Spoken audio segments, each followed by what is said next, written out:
Hoy nos vamos a sumergir en la vida y el destino de una de las figuras literarias más, pero más fascinantes y llenas de contrastes de América Latina. Hablamos de Juana de Ibarburu, nada menos que la mujer que llegó a ser conocida como Juana de América. A ver, la historia de Juana es de no creer, llena de contrastes. Y nos deja con dos preguntas enormes. Primero, ¿cómo es posible que una mujer que apenas terminó la primaria se convirtiera en la voz de un continente? Pensemos en eso. Y segundo, quizá lo más intrigante, ¿qué pasó? ¿Qué pasó de verdad cuando las luces se apagaron y los aplausos dejaron de sonar? Para entenderlo, vamos a seguir el hilo de su vida, su cronología. Ok, para entender el mito, hay que ir al origen de todo. Y ese origen tiene un nombre, Melo. Bueno, aquí están los momentos que marcan el comienzo de su leyenda. Nace en 1892 como Juana Fernández Morales, allá en Melo, una ciudad del interior de Uruguay. Después, en 1915, se casa y adopta el apellido que la haría inmortal, Ibarburu. Y atentos a esta fecha, 1919, publica su primer libro, Las lenguas de diamante. Y, créanme, a partir de aquí, nada volvería a ser igual. Y aquí viene lo más increíble, lo que de verdad define su genialidad.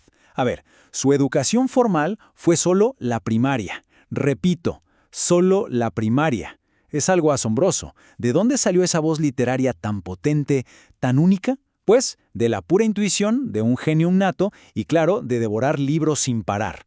Una autodidacta total. Bien, entonces, ¿qué tenía esa primera obra para causar tanto revuelo? Hablemos de eso, de esa voz que la lanzó al estrellato. Miren, su poesía temprana fue, y no exagero, una bomba. En una época en que la literatura era a menudo muy solemne, muy gris, ella llega y celebra la vida a todo pulmón. Su obra era fresca, era sensual, era optimista, pura naturaleza, puro amor, pura juventud. Rompió con todo. Y para que se hagan una idea, escuchen esto. Es uno de sus versos más famosos. Besarás 1000 mujeres, mas ninguna te dará esta impresión de arroyo y selva que yo te doy. ¡Wow! ¿Sienten esa fuerza? ¿Esa conexión con lo primario, con lo salvaje? Esa seguridad en sí misma era algo, bueno, era algo totalmente revolucionario para la época. Y claro, con versos así las reacciones no se hicieron esperar, y fueron extremas. Por un lado, tenías a un gigante como Miguel de Unamuno que aplaudía su desnudez espiritual y frescura, pero por el otro, gente como la poeta María Eugenia Vaz Ferreira la liquidaba diciendo, yo no leo indecencias. Así de claro, o la adoraban o la despreciaban, no había grises con Juana. Toda esa atención, esa mezcla explosiva de amor y escándalo, solo podía llevarla a un lugar, a la cima, al momento que lo cambiaría todo.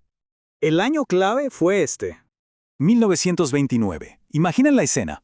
Estamos en el Salón de los Pasos Perdidos del Palacio Legislativo, el centro del poder en Uruguay. Y ahí, en ese lugar tan solemne, la proclaman oficialmente Juana de América. Juana de América se convirtió ese día, en ese preciso instante, en un mito nacional, en una leyenda para todo el continente.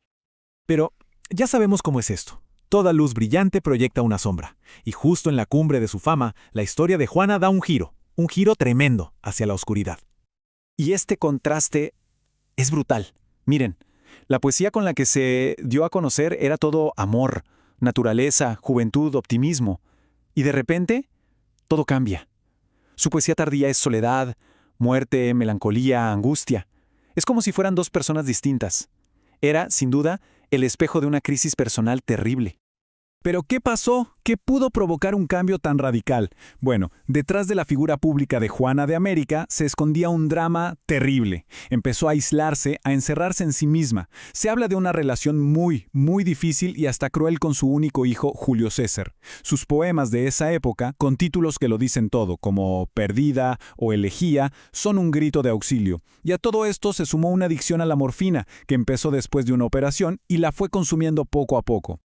Entonces, para resumir, la poeta vibrante, la que le cantaba a la vida y a la selva, se apaga. Se retira a un mundo de sombras, de encierro, y ahí está la gran tragedia de su vida. El abismo que se abrió entre la imagen pública, el ícono que todos adoraban, y la mujer real, que sufría en la más profunda soledad. Pero, y este es un pero gigante, a pesar de toda esa oscuridad, a pesar del dolor, su legado literario resultó ser más fuerte que todo. Fíjense en esto. Incluso en sus peores años, los reconocimientos seguían llegando. En 1950 la nombran presidenta de la Sociedad Uruguaya de Escritores. En el 59 le dan el primer Gran Premio Nacional de Literatura. Y el honor final, el más impactante, fue a su muerte en 1979. Fue la primera mujer en la historia de Uruguay en ser despedida con honores de ministro de Estado. Una mujer, algo impensable. Y hoy, claro, su obra se estudia en universidades de todo el mundo. Y aquí una última ironía del destino. La famosa generación del 45, un grupo de intelectuales muy influyentes en Uruguay, básicamente la ignoró. Y dicen que ese silencio le dolió muchísimo. Pero bueno, el tiempo, que todo lo pone en su lugar, le está dando la razón. Hoy su obra se está redescubriendo, está más viva que nunca, y está generando conversaciones importantísimas sobre su vida, su arte y su lugar en la historia. Y así, con este redescubrimiento, cerramos este recorrido por su vida y su destino. Fue un ícono público, sí, pero también una mujer privada con un mundo interior complejo. Un genio literario, sin duda. La pregunta que queda en el aire casi un siglo después de que la coronaran Juana de América es esta. Con todo lo que sabemos hoy, ¿estamos por fin finalmente conociendo a la verdadera Juana? El debate, créanme, apenas comienza.